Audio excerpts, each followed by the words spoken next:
Hello everyone, welcome to my channel NRD polytechnic tutorial. আশা করি তোমরা সবাই ভালোই আছো। তো আজ আমি ডিপ্লোমা ফার্স্ট ইয়ারের সেকেন্ড সেমিস্টারের একটি চ্যাপ্টার এফটিপিএল নিয়ে আলোচনা করব। তো আজকের বিষয় এফটিপিএল এর first unit overview of electrical components. তো বেশি কথা না বলে শুরু করা যাক। দেখো, প্রথম পয়েন্ট কি বলেছে, ইনসুলেটর। তো ইনসুলেটর কি তোমরা সবসময় মনে রাখবে, যার মধ্যে দিয়ে ইলেকট্রিক পাস করে না বা ইলেকট্রিক বা কারেন্ট পাস করে না তাকে বলা হয় ইনসুলেটর। দেখো, এখানে বলা হয়েছে any material that does not allows electric current to pass through it is called insulator. এখানে এক্সাম্পল দেওয়া হয়েছে প্লাস্টিক, ক্লথ, উড, গ্লাস। তারপরে কন্ডাক্টর। What is conductor? যার মধ্যে দিয়ে ইলেকট্রিক পাস করে তাকে বলা হয় কন্ডাক্টর। এখানে দেখো বলা হয়েছে any material that allows electric current to pass through it is called conductor. Example copper, aluminium, steel. দেখো, এখানে একটি ইলেকট্রন কনফিগারেশন দিয়ে বোঝানো হয়েছে কপারের ইলেকট্রন কনফিগারেশন। দেখো, তোমরা ফার্স্ট সেমে আউবাউ যে প্রিন্সিপালটা ছিল ওটা অবশ্যই পড়েছো। তাহলে দেখো, এখানে বলা হয়েছে মানে এসের ইলেকট্রন কত থাকবে, টু। তারপরে এসের ইলেকট্রন টু, তারপর পি এর ইলেকট্রন সবসময় 6 থাকবে, এস এর ইলেকট্রন 2 থাকবে, পি এর ইলেকট্রন সবসময় 6 থাকবে, এস এর 2, ডি এর 10 থাকবে, কিন্তু এখানে দেখো 9টা আছে। তো সে প্রিন্সিপাল অনুযায়ী দেখো প্রত্যেকটা ঘর কিন্তু সুস্থিত থাকার কথা ছিল, কিন্তু দেখো যেহেতু ডি এর ইলেকট্রন 10টা থাকা উচিত ছিল, মানে 10টা থাকে, তো ওখানে 5টা ঘর হবে, তাহলে এখানে 9টা আছে। তো এখন এইখানে দেখো, তো এটা কি করলো, এই এস থেকে একটা ইলেকট্রন এখানে দেওয়া হলো, তাই এখানে 4s1 হয়ে গেল এবং 3d10 হয়ে গেল। তো এখানেও আরেকটা ইলেকট্রন এলো, যার থেকে দেখো এখানে আরেকটা জিনিস বোঝানো হয়েছে কি, যে ইলেকট্রন যেদিকে মুভ করে কারেন্ট তার বিপরীত দিকে কাজ করে। দেখো, এখানে একটা কন্ডাক্টর দেওয়া আছে, ধরো এটা হচ্ছে আই মানে কারেন্ট। তো এখানে বলা হয়েছে direction of motion of electron. তাহলে হচ্ছে বলা হয়েছে কি, ইলেকট্রন যেদিকে মুভ করে কারেন্ট তার বিপরীত দিকে কাজ করে, তাহলে ইলেকট্রন এই দিকে মুভ করছে, তার মানে কি এইদিকে কারেন্ট পাস করছে। দেখো, এখানে একটা ব্যাটারির মধ্যে যেগুলো আছে এগুলো ফ্রি ইলেকট্রন। এখানে দেখো যে এখানে যে ফোর এস টু থেকে 1 3d মানে দিকে দিয়ে দিলে এখানে 10 হয়ে যাচ্ছে, এখানে 1 যে পড়ে থাকে, তো এইটাকে বলে ফ্রি ইলেকট্রন। তো দেখো, এখানে হচ্ছে ব্যাটারি এক প্রান্তে প্লাস আর হচ্ছে এক প্রান্তে মাইনাস। তো দেখো, এখানে বলা হয়েছে current direction always opposite to the direction of flow of electron. তাহলে কি, ইলেকট্রন যেদিকে মুভ করে কারেন্ট তার বিপরীত দিকে কাজ করে।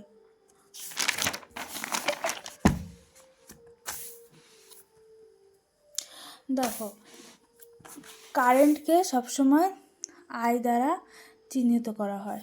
এখানে কি বলেছে, কারেন্ট, তাহলে what is current? Electric current is defined as the rate of flow. তো রেট অফ ফ্লো মানে কি, per unit time equal to in 1 second. তাহলে কি বলছে, electric current is define as the rate of flow of electron through any cross sectional of a conductor. তাহলে এখানে বলা হয়েছে কি, মানে 1 সেকেন্ডে যতগুলো ইলেকট্রন ওই কন্ডাক্টরের মধ্য দিয়ে যায়, সেই ইলেকট্রন বা তার চার্জকে বলা হয় ওই কন্ডাক্টরের কারেন্ট। তাহলে কারেন্ট কি, মানে 1 সেকেন্ডে যতগুলো ইলেকট্রন ওই কন্ডাক্টরের মধ্যে দিয়ে যায়, তাহলে যায় সেই ইলেকট্রন বা তার চার্জকে বলা হয় ওই কন্ডাক্টরের কারেন্ট। দেখো এখানে সি পার এস, এটা কিন্তু আবার কুলম পার সেকেন্ড না, এটা ক্রস সেকশনাল। তো দেখো I equal to Q divided T, তাহলে কিউ ইকুয়াল টু কি, এটা হচ্ছে কুলম্ব, আর টি ইকুয়াল টু সেকেন্ড। তাহলে এর ইউনিট কি, কুলম্ব পার সেকেন্ড। আর সবার যেমন ডাকনাম থাকে, তো কুলম্ব পার সেকেন্ডেরও ডাকনাম ধরতে পারো অ্যাম্পেয়ারকে এ দিয়ে চিহ্নিত করা হয়। তাহলে দেখো এখানে ধরো একটা তার, সে একটা তারের মধ্যে সবসময় ফ্রি ইলেকট্রন রয়েছে, চলাচল করছে। ধরো একটা তারকে এখানে কেটে দেওয়া হলে ফ্রি ইলেকট্রনগুলো কী হবে, তাহলে নিচে পড়ে যাবে। তাহলে এই ফ্রি ইলেকট্রনগুলোর সংখ্যায় এখানে বলতে বোঝানো হয়েছে 1 সেকেন্ডে যতগুলো ধরো ইলেকট্রন এখানে পড়বে তাকেই ওই কন্ডাক্টরের কারেন্ট বলে। দেখো এখানে একটা এক্সাম্পল দেওয়া হয়েছে, 30 সেকেন্ডে হচ্ছে ইলেকট্রন যায় 90 কুলম, তাহলে 1 সেকেন্ডে কত যাবে, 3 কুলম বাই সেকেন্ড। তো আশা করি বুঝতে পেরেছ। দেখো এখানে বলা হয়েছে ইলেকট্রোমোটিভ ফোর্স বা ইএমএফ। তো ইলেকট্রোমোটিভ ফোর্স কি বলো তো, মানে মোটিভ মানে ধরো হচ্ছে মোটিভেশন দেওয়া, মানে ইলেকট্রনকে মোটিভেশন দিচ্ছে। কেন বললাম ইলেকট্রনকে মোটিভেশন দিচ্ছে, মানে ইলেকট্রনকে ফোর্স দিতে মোটিভেশন দিচ্ছে। দেখো এখানে the electromotive force is the type of energy which forces a unit positive charge to move from the positive to negative terminal of the source।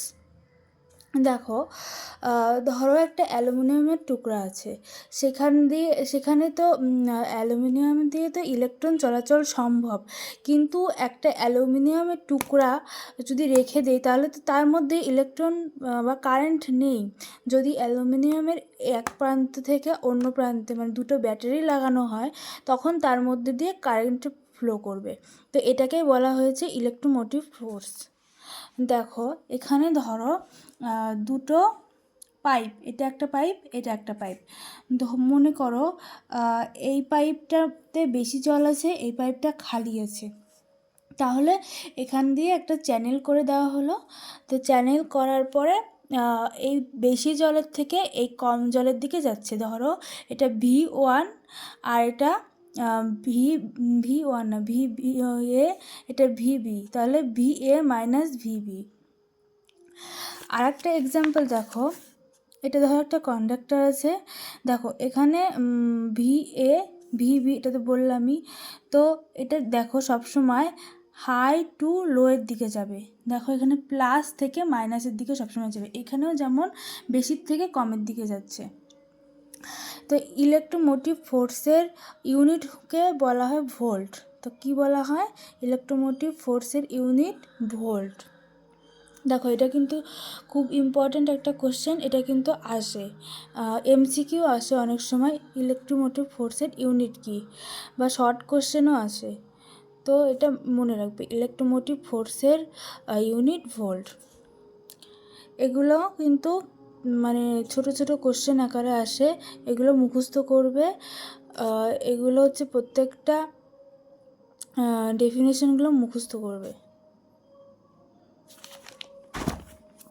দেখো ভিডিওটা বেশি বড় করব না, ছোট ছোট আকারেই করব, কারণ এগুলো যেহেতু নতুন তোমাদের কাছে, তো এগুলো মানে মনে রাখতে সুবিধা হবে ছোট ছোট করে পাঠ করলে। এবং ভিডিওটা তোমরা 2-3 বার করে দেখবে, আশা করি বুঝতে পারবে। প্রথমে শুনবে, তারপরে নোট করে মুখস্থ করবে। আর কোনো কিছু যদি বুঝতে না পারো তাহলে আমাকে মানে আমি নিচে ডেসক্রিপশনে একটা হোয়াটসঅ্যাপ লিঙ্ক দেবো, ওখানে জয়েন হয়ে যাবে, ওখানে কোশ্চেন করবে, আমি বলে দেবো। আর হ্যাঁ, ভিডিওটি যদি ভালো লাগে, তোমাদের যদি কোনো উপকারে আসে, তাহলে অবশ্যই লাইক, কমেন্ট এবং সাবস্ক্রাইব করবে এবং বন্ধুদের মধ্যে অবশ্যই শেয়ার করবে। দেখো, তোমাদের করা উৎসাহই কিন্তু আমাকে ভিডিও বানাতে এনার্জি দেয়। তাহলে দেখো, আরেকটা দেখো, এটা কি রেজিস্ট্যান্স। তো রেজিস্ট্যান্স মানে কি? রেজিস্ট্যান্স মানে বাধা। তাহলে কি কারেন্টকে ধরো কারেন্টকে চলতে যে বাধা দেয় তাকে রেজিস্ট্যান্স বলে।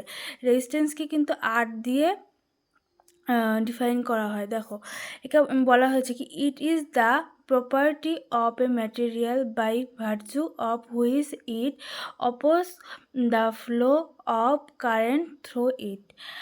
দেখো, ধরো রেজিস্ট্যান্স কি, অ্যালুমিনিয়ামের মধ্যে ধরো রেজিস্ট্যান্সটা কিন্তু বেশি থাকে, তাই বিভিন্ন বাড়িতে যখন কাজ করা হয়, ওয়্যারিং করা হয়, তাহলে কিন্তু তখন কপারের তারগুলো ইউজ করা হয়। দেখো, ইউনিট অফ রেজিস্ট্যান্স, তো ইউনিটটা কি? ওহম। এটাও কিন্তু ইম্পর্ট্যান্ট কোশ্চেন, ওহম। আর ওহমের চিহ্ন কিন্তু এইটা। তারপরে সিম্বল, অনেক সময় কিন্তু এমসিকিউ, এসব কিন্তু এমসিকিউ আসে। দ্য সিম্বল অফ রেজিস্ট্যান্স, সিম্বলটা দেখে রাখো। তো এখান থেকে আরেকটি ইম্পর্টেন্ট কোশ্চেন আসে। দেখো, on which factor does the resistance of a conductor depends, মানে কিসের ওপর এটা ডিপেন্ড করে? There are 4 factor that influence the resistance in a conductor. কী বলতো? Cross sectional of wire. দেখো, ক্রস সেকশনাল অফ ওয়্যার কি? এরিয়া। ধরো একটি চিকন তারের মধ্যে দিয়ে কারেন্ট বেশি চলাচল করবে না মোটা তারের মধ্যে দিয়ে? দেখো, আমাদের বাড়িতে যখন ওয়্যারিং করা হয় তখন কিন্তু মোটা তার ইউজ করা হয়, কারণ চিকন তারের মধ্যে কিন্তু ইলেকট্রন বেশি যাতায়াত করতে পারে না। তাই এখানে বলেছি কি ক্রস সেকশন অফ ওয়্যার। দেখো, এতে এরিয়া বেশি, তো আইতে কারেন্ট বেশি, আর এখানে রেজিস্ট্যান্স কম। দেখো, এখানে হচ্ছে বলা হয়েছে রেজিস্ট্যান্স মানে আর প্রপোর্শনাল 1/a, তারপরে আর ইকুয়াল টু, যে এটা কিন্তু রো, এল ডিভাইডেড এ। তো এই রোটা হচ্ছে কনস্ট্যান্ট, আর একেই বলা হয় রেজিস্টিভিটি। রেজিস্টিভিটিটা পরের পার্টে আমি বুঝাচ্ছি, মানে একটু পরেই বুঝাচ্ছি। দেখো, তারপরে সেকেন্ড কি বলেছে? Length of the wire. দেখো, যদি তারটা যত বড় হবে তার মধ্যে কিন্তু রেজিস্ট্যান্সটা তত বেশি থাকবে, আর যত ছোট হবে রেজিস্ট্যান্সটা তত কিন্তু মানে কম হবে। তাই ইলেকট্রনটা দেখবে সবসময়, কারেন্ট সবসময় যত ছোট তার হবে তার মধ্যে দিয়ে খুব দ্রুত ইলেকট্রন প্রবাহিত হতে পারে। দেখো, এল, লেন্থ যত বেশি কারেন্ট তত কম, আর রেজিস্ট্যান্স তত বেশি। দেখো, আর প্রপোর্শনাল টু এল। তারপরে 3 নম্বর কি? Types of material. এর আগেই বললাম, ধরো তোমাদের অ্যালুমিনিয়ামের, এটা বলে দিয়েছিলাম তবুও বলছি, অ্যালুমিনিয়ামের মধ্যে কিন্তু রেজিস্ট্যান্সটা বেশি, তাই সেখানে বিদ্যুৎ চলাচল খুব কম গতিতে হয়। অন্যদিকে কপারের যে তারগুলো হয় ওখানে রেজিস্ট্যান্স খুব কম, তাই সেখানে বিদ্যুৎ বা ইলেকট্রিক বা কারেন্ট যাই বলো, সেখানে কিন্তু দ্রুত চলাচল করে। তারপরে কি বলেছে? টেম্পারেচার। ধরো টেম্পারেচারটা যত বেশি রেজিস্ট্যান্সটা কিন্তু তত বেশি। ধরো তোমাদের ফোন যখন খুব গরম হয়ে যায় তখন দেখবে এর টেম্পারেচারটা বেড়ে গেলে রেজিস্ট্যান্সটাও বেশি হয়ে যায়। বেশি হওয়ার ফলে কি হয়? ফোনটা হ্যাং করে বা দেখো হ্যাং করে, কাজ করে না। অন্যদিকে ধরো ল্যাপটপে কুলার লাগানো হয়, কারণ কি? টেম্পারেচারটা কমানোর জন্য। টেম্পারেচার কম থাকলে রেজিস্ট্যান্সটাও কমে, রেজিস্ট্যান্সটা কমে, আর টেম্পারেচার বেশি থাকলে রেজিস্ট্যান্সটাও বাড়ে। তারপরে এখানে বলেছিলাম যে রেজিস্টিভিটি। তো রেজিস্টিভিটিটা কি? দেখো, রেজিস্টিভিটির এই সেটা হচ্ছে রো, মানে সিম্বলটা কিন্তু রো।